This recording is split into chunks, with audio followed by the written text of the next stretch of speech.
Tu vois, ce moment où tu sais, mais tu n'y arrives pas. C'est juste pas possible en fait. Tu sais que tu devrais te calmer, tu devrais arriver à prendre du recul, à respirer, à te dire ok, c'est pas si grave en fait. Et c'est juste impossible. C'est pas une question de volonté. Ta volonté, elle va pas suffire dans ce cadre-là.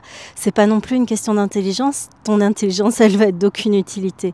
C'est juste que ton système nerveux, d'un coup, il est plus du tout disponible. Donc, si tu te trouves dans cette situation et que tu as tes pensées qui s'emballent, qui commencent à partir dans tous les sens, tu n'arrives pas à défocuser de ces pensées qui sont en train de t'envahir complètement, tu sens que ton cœur est en train de battre à du 300 à l'heure, que tu es en train de paniquer complètement et que tu es au bord, voire tu es les deux pieds dans une crise d'angoisse, et bien en fait, cette vidéo, elle va pouvoir t'aider parce que je vais te partager un petit peu plus loin un exercice très très concret que tu vas pouvoir mettre en place justement quand tu es dans cette situation. Alors, c'est vraiment quelque chose que j'ai envie de te partager parce que cette semaine, j'ai accompagné un client qui était hyper timide à la base, vraiment c'était très compliqué pour lui d'aller vers les autres, de nouer des contacts, c'était compliqué, du coup se faire des amis, agrandir son réseau relationnel, c'était vraiment très très compliqué. Et en fait on a pas mal travaillé dessus et il me disait mais c'est génial parce que maintenant j'ai vraiment plein d'amis, c'est vraiment super chouette, les gens viennent vers moi, je vais facilement vers eux, c'est génial sauf sur un point. Dès qu'une femme me plaît, je perds complètement mes moyens, mon mental commence à partir en cacahuète et je fais une crise d'angoisse. Et donc il m'expliquait que lors d'une soirée, il avait rencontré une femme qui lui plaisait énormément.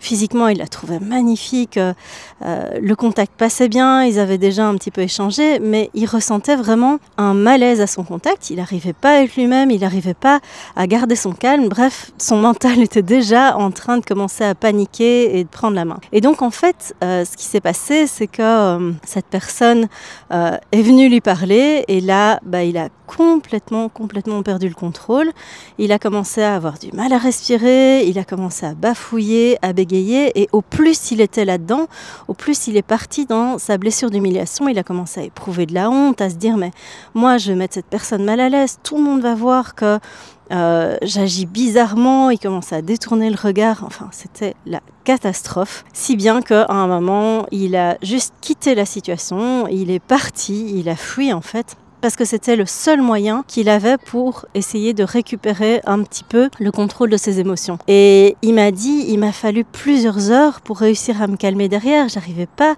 à récupérer mon calme, j'arrivais pas à me dire que juste ce qui s'était passé, c'était un événement isolé. Son mental a commencé à complètement prendre la main, à dessiner un scénario catastrophe où cette personne allait lui en vouloir, allait penser du mal de lui, bref, catastrophe. Donc moi ici je t'ai mis un extrait vidéo de notre entretien.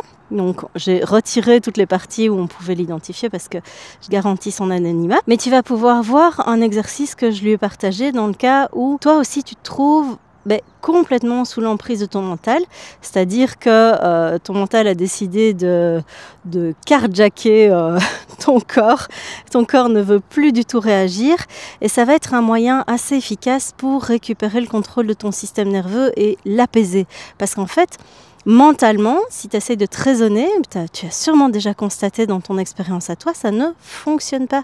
Ce n'est pas ton mental qui a besoin de rationnellement avoir des pensées, des informations qui vont pouvoir le rassurer, c'est ton corps en fait, c'est dans ton ressenti que tu vas devoir retrouver de l'apaisement, que tu vas devoir ressentir de l'apaisement pour que ce soit efficace. Si tu ne ressens pas un apaisement physique, en fait, ton mental, il va interpréter ça comme on est vraiment en danger, il y a vraiment quelque chose qui se passe pas bien. Et donc, il va continuer à paniquer, il va continuer à te mettre en mode survie, parce que c'est ce qui se passe en fait. Ton mental est parti en mode survie à ce moment-là, en mode agitation et donc en mode fuite, ou en mode combat. Là, en l'occurrence, dans l'exemple que je te partage, c'est un combat retourné vers lui-même. Donc, c'est-à-dire il a commencé à culpabiliser, à se rajouter 10 couches de souffrance par-dessus, tout simplement parce que il se sentait démuni, il ne savait pas comment faire. Donc si tu vois que t'es parti là-dedans, voire que t'es en mode tétanie, c'est-à-dire qu'il n'y a plus rien qui fonctionne, tu fais ça, ça fait mip à l'intérieur et plus rien qui répond, cet exercice, tu vas pouvoir l'utiliser.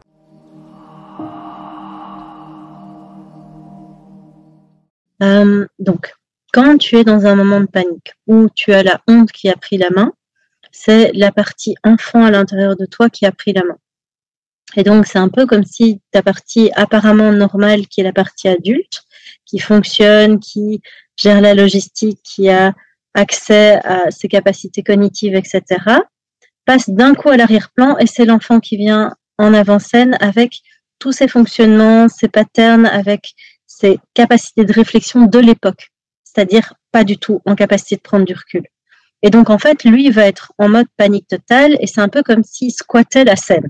Tu as une scène de théâtre, il est sur la scène et il a baqué l'autre dans les backstage.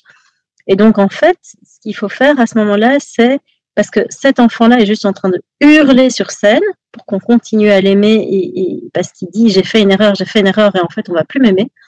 Donc, en fait, tu dois ramener progressivement la partie adulte. Comment est-ce que tu fais? Tu vas nommer qui tu es aujourd'hui et tu vas revenir dans tes 5 sens.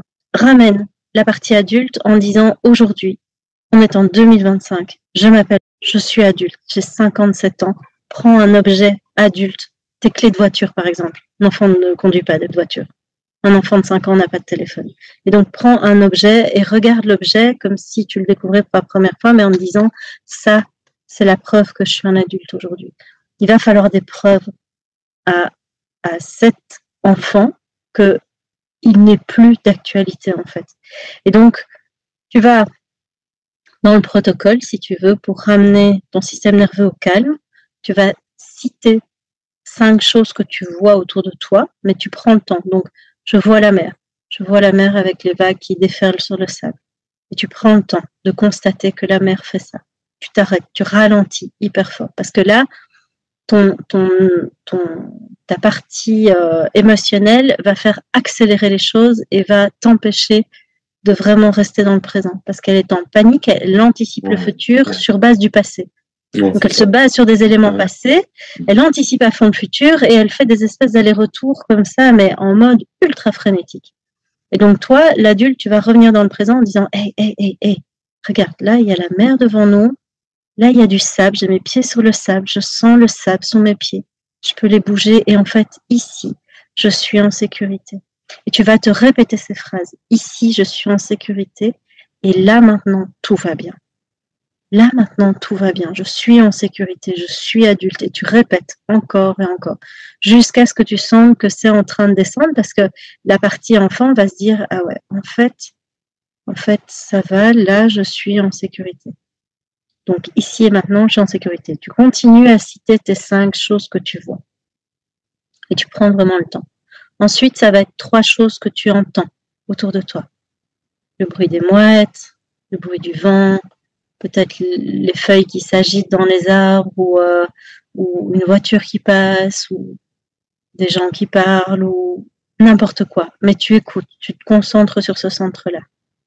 Et puis ensuite, ça va être une chose que tu ressens. Et puis tu te répètes entre, donc c'est 5, 3, 1. Et puis une fois que tu as fait ça, tu regardes l'état dans lequel tu es.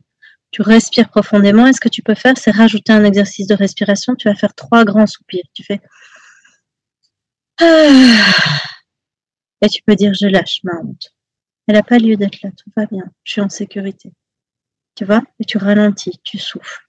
Et faire du bruit, faire ça accentue encore le retour que tu vas avoir de si je soupire, si je respire en profondeur, c'est que tout va bien. Et tu te répètes, ici et maintenant, je suis en sécurité. Puis en deuxième. Ça va mieux. Je suis en sécurité. Tout va bien. Tu vois? Et donc, tu peux frotter tes mains. Ça aide parce qu'en fait, c'est de nouveau la même chose. Tu reviens dans ton corps, tu reviens dans le présent. Donc, tu frottes tes mains, tu peux frotter ton visage, tout ce qui va te permettre de te ramener dans le présent, tu vois? De revenir dans ton corps, de revenir dans la réalité et pas partir dans le futur ou dans le passé en mode panique, ça va t'aider. Ensuite, tu vas refaire une 2e fois le cycle, mais tu vas changer l'essence. Donc, c'est plus 5 choses que tu vois. Ça peut être 5 choses que tu ressens. Tu vois, ça peut être je ressens mes mains, je sens mes vêtements. Tu vois, tiens, c'est marrant, ça fait des crouch-crouch en plus. Tu vois, et c'est tout doux.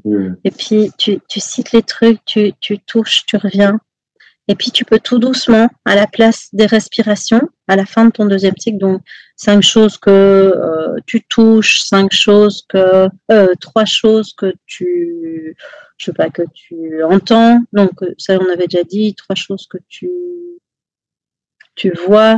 J'ai du mal avec mes 5 sens aujourd'hui. Et une chose que tu sens. Ça sent quoi?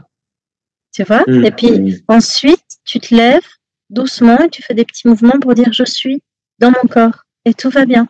En fait, je peux bouger, je peux me remobiliser parce qu'en fait, cette partie-là va être très, très, très stressée.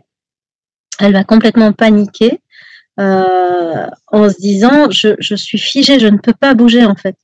Ou bien, et c'est des modes de survie, soit elle va courir dans tous les sens en mode poule sans tête, comme si tu devais fuir un truc. Soit elle va être très énervée, elle va avoir envie de péter des trucs parce qu'en fait, t'es fâchée contre toi parce qu'il y en a marre de cette honte, c'est toujours la même chose. Soit tu vas être en mode tétanie, en mode pip, et là tu dissocies et en fait, il y a plus personne. Tu vois, tu vas être ailleurs en fait. Et donc, si tu dissocies, pour pouvoir redire à ton système nerveux, en fait, ça sert à rien de faire le mort, c'est pas nécessaire, tu peux bouger. Le fait de bouger légèrement, tu vois, tu bouges, tu te détends, tu vois, tu t'étires et tu te répètes, je peux bouger parce que je suis en sécurité. On ne meurt pas de la honte. Rappelle-toi ça. Tu ne mourras jamais de honte. Tu vas ressentir des trucs très intenses, mais tu ne mourras pas de ça. Et les gens qui te rejettent ou qui ne t'aiment plus parce que tu as fait des erreurs, c'est mieux qu'ils quittent ta vie. Ils n'ont rien à faire là, en fait. C'est des gens qui sont, comment dire, qui ne sont pas dans l'accueil de qui tu es. En tant qu'être humain, bien sûr que tu vas faire des erreurs. Mais c'est pour ça que c'est important de rassurer cette partie-là et de la confronter à la réalité. Le petit enfant qui est toujours dans le truc de j'ai montré qu'il y avait une part sexuelle à l'intérieur de moi, on va me rejeter, on va me détester, alors que non, pas du tout. Eh bien, en fait, c'est pour ça que tu développes une phobie. Ce que tu vois là, ce que tu vois apparaître en mode ultra panique, c'est juste des comportements phobiques, en fait. C'est parce qu'à force d'éviter, à force de ne pas te confronter à ces regards, aux réactions, à ce que ça fait à l'intérieur de toi, bah, tu ne sais plus comment gérer. Tu n'as pas appris, en fait. Ouais. C'est juste que c'est là, tu es face à un trou d'apprentissage, comme un gap, il te manque des infos en termes d'apprentissage sur comment on se comporte, qu'est-ce qui est socialement acceptable ou pas, jusqu'où je peux aller, comment est-ce que je dois faire, si l'autre se fâche, comment je dois réagir, comment est-ce que je peux continuer à me dire que j'ai de la valeur alors que j'ai fâché quelqu'un. Tu vois, c'est tout ça que ça vient toucher.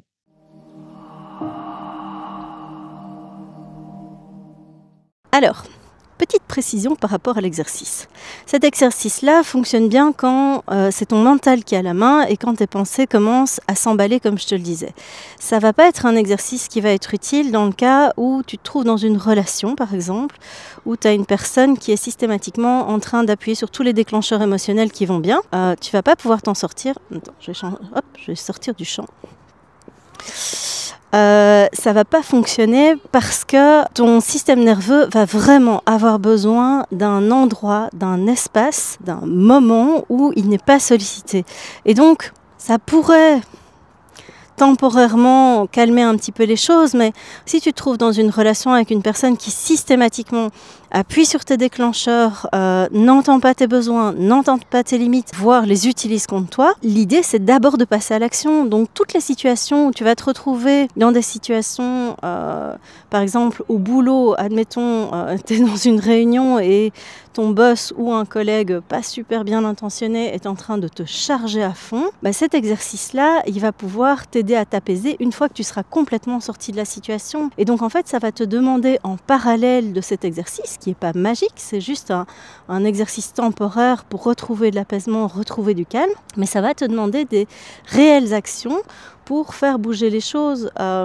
Ici, dans la situation que je te partage, c'est la première phase, c'est la première étape que je travaille avec mon client. Il va y avoir d'autres étapes derrière. Donc la première étape, c'est d'abord je te donne un outil pour pouvoir retrouver du calme. Derrière, ça va être comment est-ce que tu fais pour te sentir à l'aise et donc te préparer à une interaction avec une personne qui te plaît. Comment est-ce que tu vas pouvoir faire pour mettre en place peut-être une préparation de nouveau de ce que tu vas pouvoir dire à cette personne, comment tu vas pouvoir faire dans le cas où tu perds ta contenance pour pouvoir la retrouver derrière, qu'est-ce que tu vas pouvoir utiliser comme astuce pour pouvoir retrouver ta stabilité, retrouver un petit peu de fierté, d'estime, de valeur, etc.